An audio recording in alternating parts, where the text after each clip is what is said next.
This is not even a cut no more, girl. This is a open wound that needs surgery.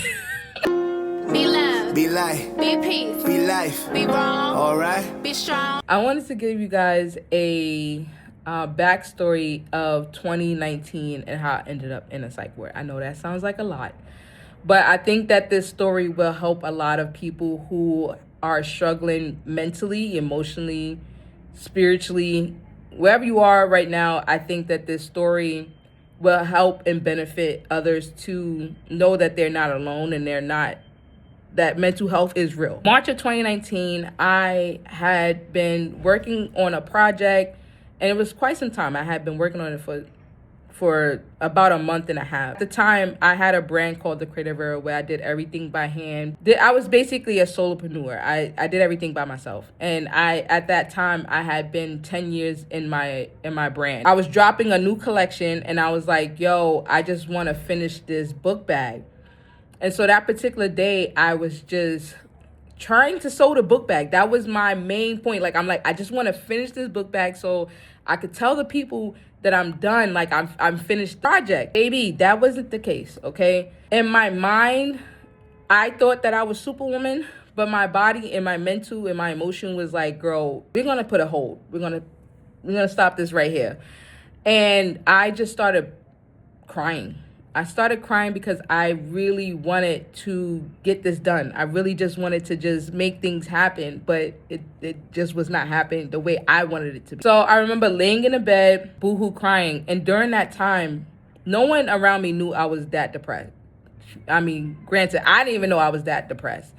And so I normally around that time, I would watch like sermons. I would watch uplifting, encouraging videos on YouTube.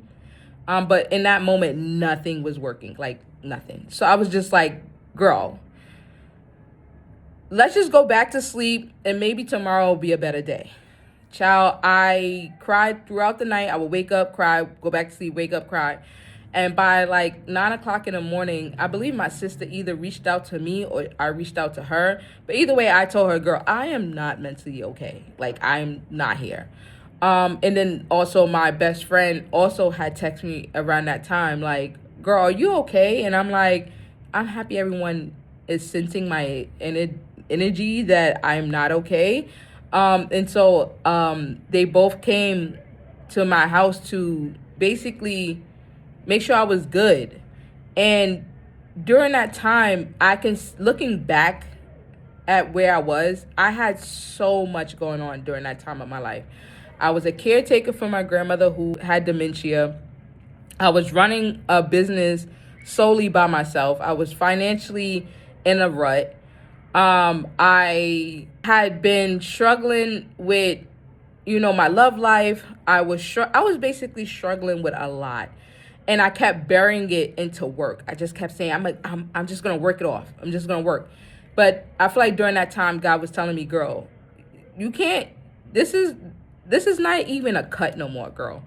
This is a open wound that needs surgery. This is an open wound that needs surgery. And I said, you know what? You're right, God. I do need that. So during this time, my sister and my best friend, they come, and they are basically, they're used to me being this like lively person, but during this time I could not move. I literally could not move. Like, looking back at it now, I'm realizing I was having a mental breakdown and didn't know.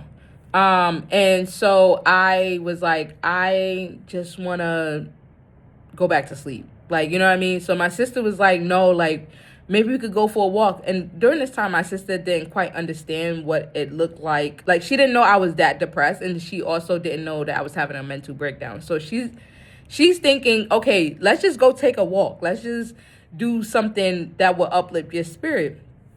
And so in my mind, I felt like I was hanging on by a thread. Like, my mind, I felt like if I had waited any longer, I felt like I would have lost my mind, if that makes sense. Like, I felt like I was on the verge of losing my mind. And because the reason I say that is because it was nothing that was kind of bringing me back to this peaceful state of mind. I was, my sister was like, all right, let's get up and take a shower. My mind, I couldn't even tell myself to get up. Like, I could not physically get up. I was so weak. My body was very weak. And it was like my mind wasn't correlating with my physical body, if that makes sense. And so I told my sister, I said, I can't get up. I can't get up. And she was like, well, we got to figure this out. So she literally pulled me out of bed. She pulled me out of bed and was like, that's when she realized it was bad, because it wasn't a joke or nothing. Like, I literally could not get out of bed. Her and my best friend literally had to physically pick me up, and I had just enough energy to take a shower. And that shower was probably no more than like 5 minutes, if that. And in the shower, I just was like, yo, I'm not okay. So when I got out the shower, I told my best friend, I said, I'm not okay. I think I need to be admitted. And she was like, well, she told my sister. At that point, my sister had stepped out for a minute. And when my sister came back, she was like, all right, well, where you want to go? I was like, take me to Lenox Hill.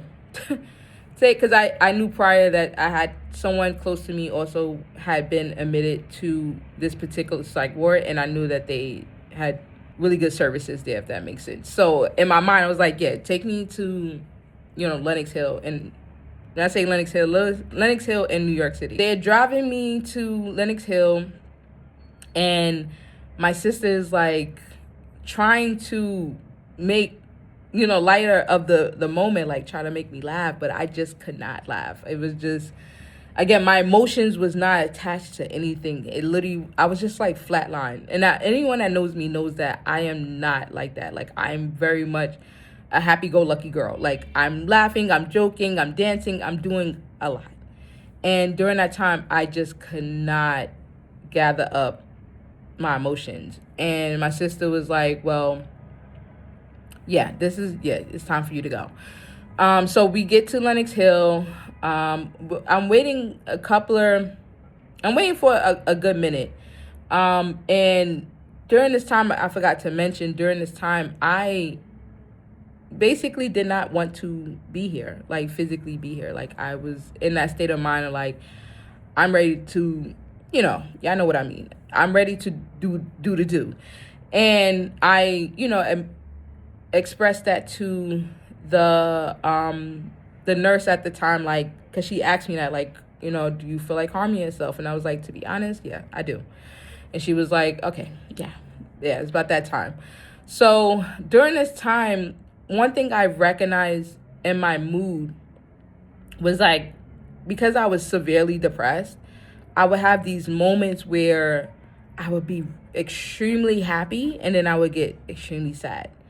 And during that time, after waiting for a while, I had this burst of energy. Like, I was like, all right, I'm good. I don't need to be admitted. Like, I'm good. Like, I feel like I'm going to be okay. And I wound up seeing, I believe, a psychiatrist, And he was like, asking me certain questions. And then my sister, I was like, wait, I'm going to call my sister. Because in my mind, I'm like, my sister's not going to admit me. Because at that point, they're like, girl, you on the verge of getting admitted. And I was like, no, I'm okay. And then my sister was like, I called my sister. She was like, yeah, no, she needs to be admitted. She needs to be admitted. And I was like, okay, well, she said I need to be admitted. I need to be admitted. So they bring me upstairs. And in my mind, I was just like, man, Whitney, how did you get here? How did you get here?